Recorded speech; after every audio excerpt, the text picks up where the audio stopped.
Hey guys, I just have a few questions pulled from one of the tests from this last benchmark actually. I just wanted to go through a few problems a couple times a week and see what we can get done.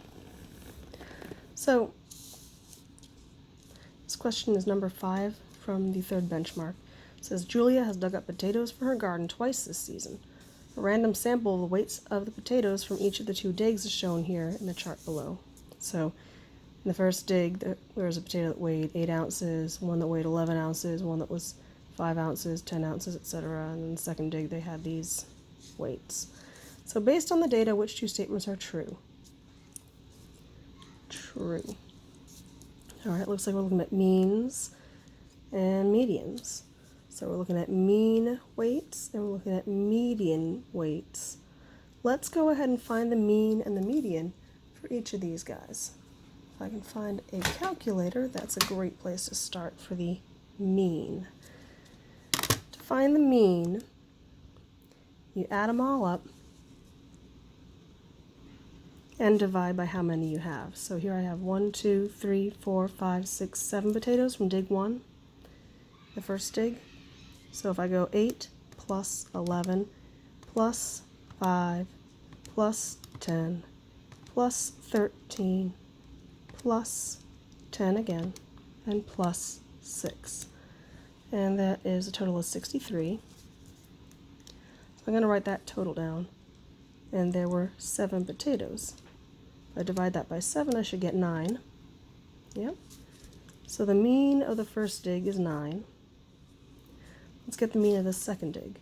15 plus 9 plus 17 plus 9 plus 10 plus 8 plus 16. That's 84. If I divide that by 7, I should get, I think, 12. Yep, 12. So let's go ahead and just compare these means. The second dig, the mean is larger than the first dig.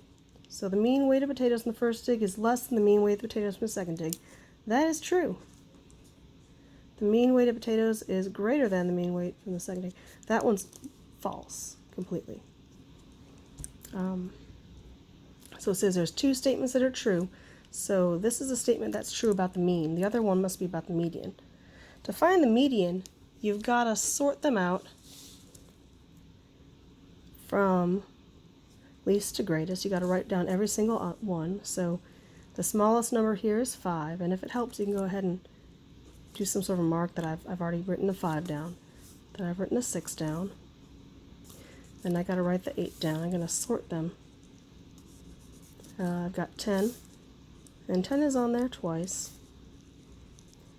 Then I've got 11. And then I've got 13. So the middle number out of all these numbers, the middle, 1, 2, 3, this is the middle number. So the median of the first set is 10. All right, let's sort these guys out and find the median for the second set. All right, I've got an 8. I got 9. I had to pause it while a kid came in my room. All right, so where were we? 8, 9. Here's another 9. The next biggest one is 10. And I'm going to stop there because I know there's 7. I know that's going to be the middle one. Let's list them out just to be sure. 15, 16, 17. And the middle number is 10. So my medians are the same. So which one says they're the same? The median is less, the same as, or greater than. What is the same? So the same. There's that word right there. You'll notice I didn't really read the entire thing. If you look, the words are all the same up until here where it talks about less, the same, or greater. So you look and see whatever you had. Like if this one were greater, if the second one were greater, you'd look for the first dig is less, and that's the one you'd pick. So that's one of the things about these with a lot of words. Sometimes they have the exact same words except for one crucial spot. Everything else, median weight of the potatoes, everything else is the same in those sentences. You don't even have to read every single one of them. You just have to know what they're comparing. They're comparing the first to the second. All right. Let's take a look at number 15. Number 15 is 2 box plots that compare meal prices in dollars from restaurant A to restaurant B. When you got a box plot, no matter what the overall shape is, this middle line is the median. And then these other 2 box edges, those are quartiles. You got an upper quartile, you got a lower quartile, you got a middle quartile, it's called the median.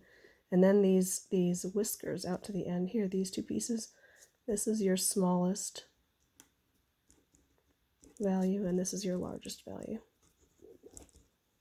So what you've got here, like for restaurant A, the meal price, the smallest meal price is close to $4, and the largest meal price is 20, let's see if this is 24, that's probably about a little less than $22. Meanwhile, you've got the median being just about a little less than 8, it looks like. In fact, we can probably assume that that's an 8. The median price of the second restaurant, restaurant B, is right about 20. So the median meal price, and one reason I picked median is because I scanned ahead, I saw the word median. I'm like, okay, that's going to be asking me about the median, not the greatest price, not the least prices, but the median. At restaurant A is how many dollars less than the median meal price at restaurant B? So 8.20. 20 minus 8 is 12. It's $12 less. And it probably would have accepted the word 12, like typed out. Yeah, it probably would have accepted that. Number 28. One night in February, the temperature in Philadelphia, Pennsylvania was negative 12 degrees. At the same time, the temperature in Philadelphia, Mississippi was 39 degrees warmer. 39 degrees warmer than negative 12. What was the temperature in Philadelphia, Mississippi? So if I'm at negative 12 degrees on my thermometer, and I want to go up 39 degrees warmer, I'm going to add 39 degrees to it. So what's negative 12 plus 39? Well, negative 12 plus 39 is 27. So it's 27 degrees, or probably the word 27 would have worked as well. The other thing you can say is I'm going to have adding 39 to negative 12. I could also think about it as 39 minus positive 12, and that would give you the same answer if you need to do it in your head, because then you can always line up, or you could even do on paper like that. Get the same answer. Just a couple ways to do the same kind of thing. Alright, number 38 on this one says, this diagram represents a scale drawing of a triangular soybean field. This scale says that for every 1 centimeter, that equals 5 meters. Alright.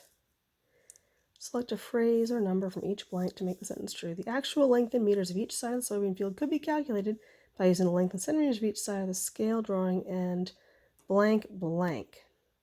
Okay, so a scale drawing, anytime you have a scale drawing, a scale diagram, a scale factor, scaling is multiplying or dividing.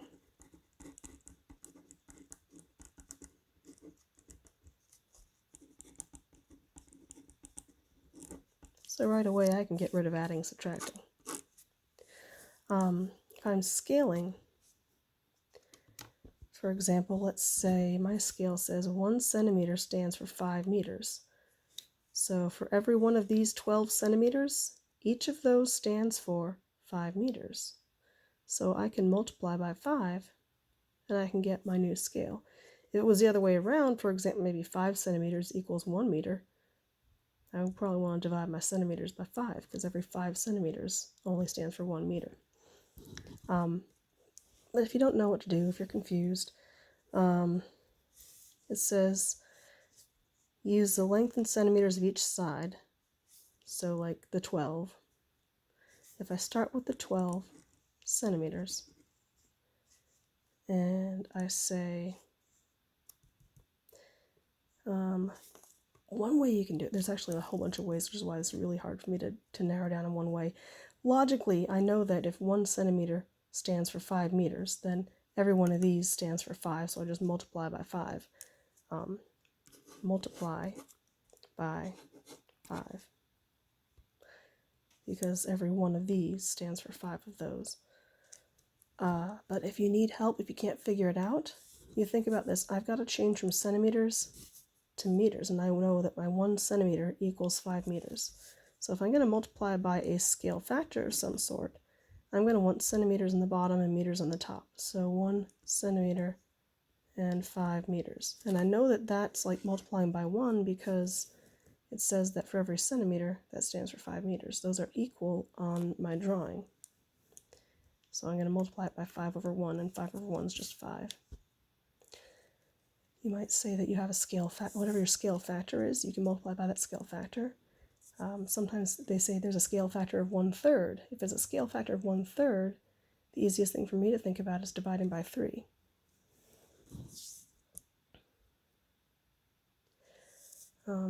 Whatever you do, your scale factor is going to relate this number and this number somehow. So either 5 over 1 or 1 over 5.